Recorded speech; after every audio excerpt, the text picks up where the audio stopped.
Transport એસોસિએશનવાળા આપના દ્વારા આવ્યા. એમના આપના પર આરોપ છે કે આપ જે લીઝ ગ્રાહકો છે આપના તેમના ઉપર કાર્યવાહી નથી કરતા, તેમને દંડ નથી કરતા. એક વ્યક્તિ એવું પણ જણાવ્યું કે 150 કરોડના ભ્રષ્ટાચારની બાબતે આપને જાણ કરી, પણ 25 દિવસથી આપે એમાં કોઈ કાર્યવાહી આજ દિન સુધી નથી કરી. શું કહેશો આ બધી બાબતે? જી, મૂળ ટ્રાન્સપોર્ટ એસોસિએશન આજે જે આપણે મુલાકાત માટે કે રજૂઆત માટે આવ્યું હતું, મહિના પહેલાં પણ આવી ગયું. એમનો જે મુખ્ય પ્રશ્ન એ હતો કે આપણે સરકારશ્રી દ્વારા પરિપત્ર કરવામાં આવ્યો છે કે જીપીએસ કમ્પલસરી કરવામાં આવ્યું છે, અને પ્લસમાં હમણાં લેટેસ્ટ પરિપત્ર એવો કરવામાં આવ્યો છે કે જો તમારું વ્હીકલ 3 વારથી વધારે વાર જો ગેરકાયદેસર ટ્રાન્સપોર્ટેશન કરતા ઝડપાય તેને રજીસ્ટર કરવાનો નિયમ છે.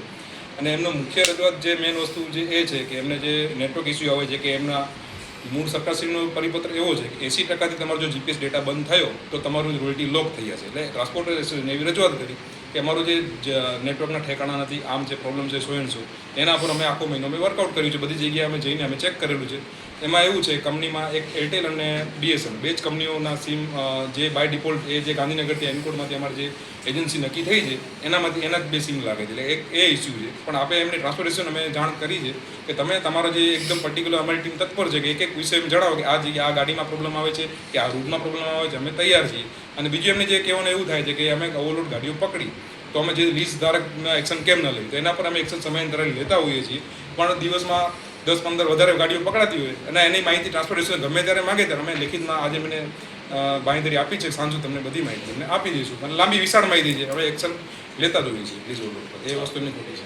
સર, કોરીમાં આપે જે જણાવ્યું કે સમયાંતરે દંડ કરતા હોય છે કે તપાસ કરતા હોય છે, પ્રશ્ન સર પારદર્શકતા ઉપર છે. બિલકુલ. ટ્રક એસોસિએશનને કહેવું છે કે એક સામાન્ય ટ્રક માટે જો કોલ આવે તો તમારો સ્પોટ તત્પર હોય છે, તૈયાર હોય છે. આ જ રીતે એ ગેરકાયદે માટી ખનન હોય કે કોરી હોય તે બાબતમાં આપનું સ્પોટ કેમ નથી પહોંચતું, એનું શું કારણ છે? ના, એ બી વસ્તુ એમની જે વાત છે અર્થ સત્ય છે. કમ્પ્લીટ મારી ટીમ અમારી પોતથી જ હોય છે કે ગાડી એમાં બાતમી ગેરકાયદેસર ટ્રાન્સપોર્ટેશનની હોય, ગેરકાયદેસર ખનનની હોય કે ગેરકાયદેસર સંગ્રહની હોય, અમારી કામગીરી કરતી જ હોય છે. અને તમે માહિતી વિશાળ માહિતી તમે દર અમે ગાંધીનગર વીકલી અમે એનો ડેટા મોકલતો હોઈએ. આ અઠવાડિયામાં અમે કેટલી કામગીરી કરી એ અમને એમને પ્રોવાઈડ કરવા તૈયાર છીએ, આપી શકીએ છીએ.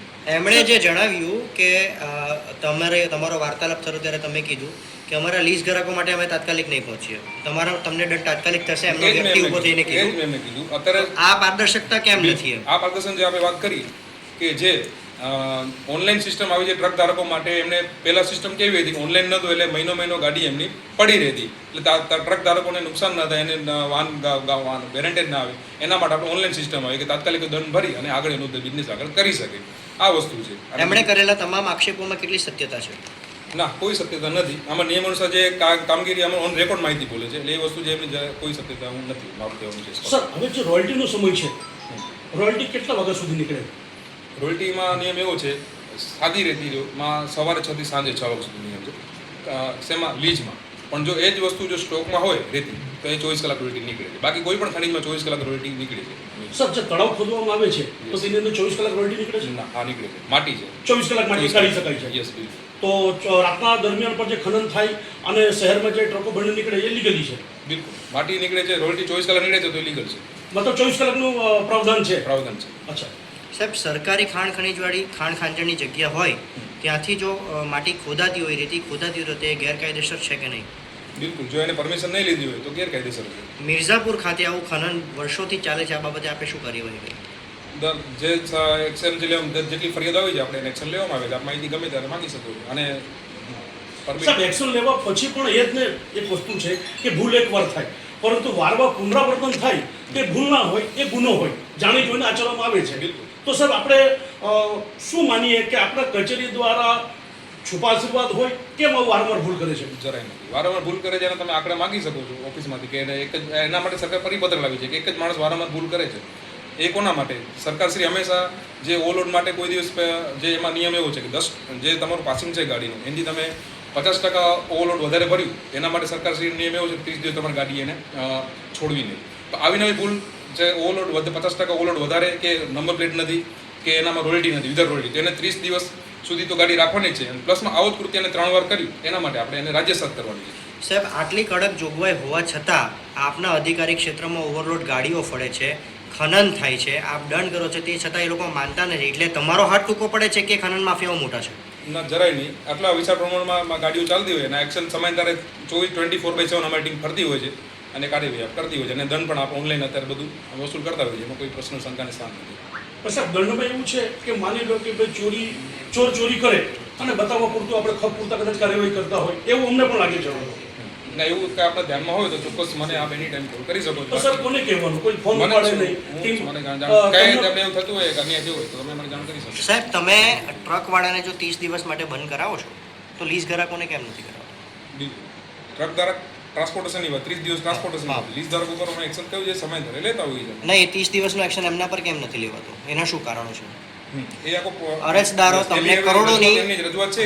અત્યારે સરકાર અમને આ એક સૂચના અમને આપી છે. જો એ બી સરકાર અમને એવું નહીં સાહેબ, એક જાહેર સેવક તરીકે આપની ફરજ છે કે આપના અધિકાર ક્ષેત્રમાં કરોડો રૂપિયાની જો ખાણ ખનીજની ચોરી થતી હોય જે ફરિયાદીએ કીધું, તો તેના ઉપર 25 દિવસ બાદ પણ એક્શન કેમ નથી લેવાતા? આપણે શું તપાસ કરીએ એમાં? મેં એ જ તમને અગાઉ પણ કીધું કે આખો મહિનો અમે જે બધા સ્પોટ ઉપર ફરી અને એનું નેટવર્કને બધા ચેક કર્યું છે કે શું પ્રશ્ન આવે છે એના. અને બીજું કે આપણે સમગ્ર વિદેશમાં હું જણાવવા માંગુ છું કે જે શરૂઆતમાં 25 દિવસ જે પ્રશ્ન હતો એમાં હતી પ્રોબ્લેમ, નો ડાઉટ એમની પ્રોબ્લેમ હતી. એમાંથી ઓલમોસ્ટ 70-60% પ્રોબ્લેમ, 60-70% પ્રોબ્લેમ સોલ્વ થઈ ગઈ. જે પહેલાં જે પ્રશ્નો એરર આવતી હતી ગાડીઓમાં એનાથી 60-70% પ્રશ્ન અત્યારે સોલ્વ થઈ ગયા. કેટલો દંડ કરાયો છે એમાં અત્યાર સુધી? આ એમના પ્રશ્ન પ્રમાણે કેટલા રૂપિયાનો દંડ? માહિતી તો તમારે અત્યારે હાલમાં નહીં આપી શકું પણ તમને મળી જશે વીકલીમાં. આશરે કોઈ હશે ને આંકડાકીય? આપે જ કર્યો છે તો આપણી પાસે આંકડાકીય માહિતી તો હશે. ઓનલાઈન અત્યારે એક્ઝેક્ટ હું નહીં કહી શકું, પછી ખોટું પડશે.